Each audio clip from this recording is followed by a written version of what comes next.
বৃত্তের বিভিন্ন অংশের মধ্যে আরও একটি গুরুত্বপূর্ণ অংশ হচ্ছে সারকামফারেন্স বা পরিধি। একটা বৃত্তের পরিধি কাকে বলে? দেখো, একটা বৃত্তাকার ক্ষেত্রের চারপাশে যে সীমানা থাকে তার যে টোটাল দৈর্ঘ্য সেটাকেই কিন্তু আমাদের পরিধি বলে। আর এটাকেই বলা হয় আমাদের, যেটা আমরা পেরিমিটার বা আমাদের চারিপাশের আমাদের কি বলি, পরিসীমা। যেমন বাস্তব উদাহরণ দেখতে গেলে আমরা সবাই তো কমলা লেবু খাই বা মুসাম্বি লেবু খাই, যে কোনো লেবু। যদি লেবুর আকৃতিটাকে আমরা যদি বৃত্ত ধরি, তাহলে ওই যে লেবুর খোসাটা, বাইরের দিকের যে খোসাটা, সেটাই কি হচ্ছে আমাদের কিন্তু পরিধি। তাহলে এরকম একটা বাস্তব উদাহরণ আরও একটা হচ্ছে সাইকেল। আমরা কম বেশি সবাই দেখেছি।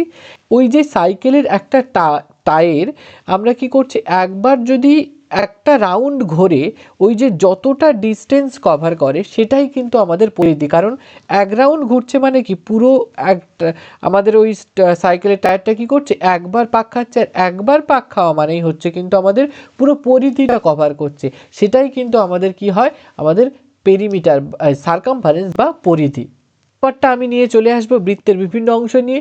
তার জন্য তোমাদেরকে বেশি বেশি করে লাইক, কমেন্ট এবং আমাকে কিন্তু ফলো করতে হবে।